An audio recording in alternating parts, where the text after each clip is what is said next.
ஒரு சிறிய கிராமத்தில் ராமு என்ற ஒரு சிறுவன் வாழ்ந்து வந்தான். அவனுடைய குடும்பம் மிகவும் ஏழ்மை. அம்மா வீட்டு வேலைக்கு போவாள். அப்பா உடல்நிலை சரியில்லாமல் வீட்டிலேயே இருப்பார். ராமுவுக்கு ஒரு பெரிய கனவு இருந்தது.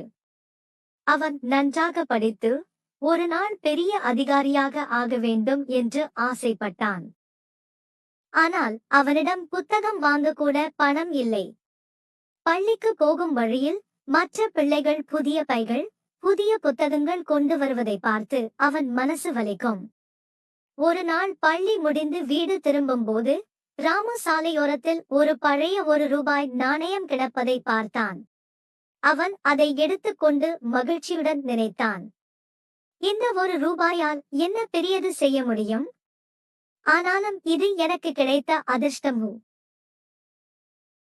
அந்த நேரத்தில் அருகில் ஒரு வயதான பாட்டி தண்ணீர் கூட வாங்க முடியாமல் சோர்ந்து உட்கார்ந்திருந்தாள்.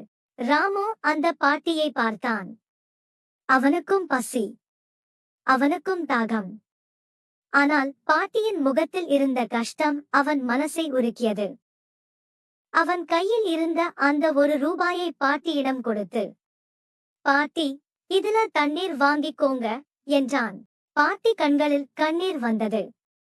கண்ணா, உன்னிடம் அதிகம் இல்லாத போதும் நீ கொடுக்க தெரிந்தவனாக இருக்கிறாய். உன் நல்ல மனசுக்கு நல்ல பலன் கண்டிப்பாக கிடைக்கும் என்று ஆசீர்வதித்தாள்.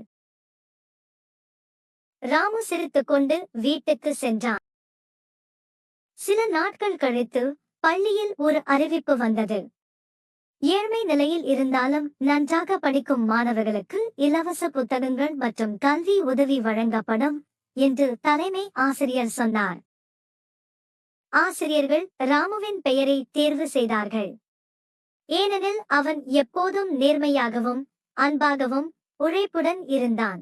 ராமுவுக்கு புதிய புத்தகங்கள், பை, நோட்டுகள் எல்லாம் கிடைத்தது. அவன் கண்களில் மகிழ்ச்சி கண்ணீர் வந்தது. அந்த நாளில் அவன் புரிந்து கொண்டான், நாம் செய்யும் நல்லது ஒரு நாள் நம்மிடம் திரும்பி வரும்.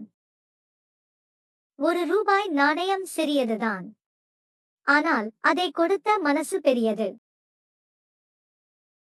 இந்த உலகத்தில் பணக்காரன் என்பவன் அதிக பணம் வைத்திருப்பவன் அல்ல.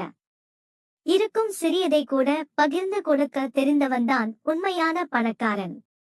மோரல்: நல்ல மனசுடன் செய்யும் சிறிய உதவி கூட பெரிய ஆசீர்வாதமாக திரும்பி வரும்.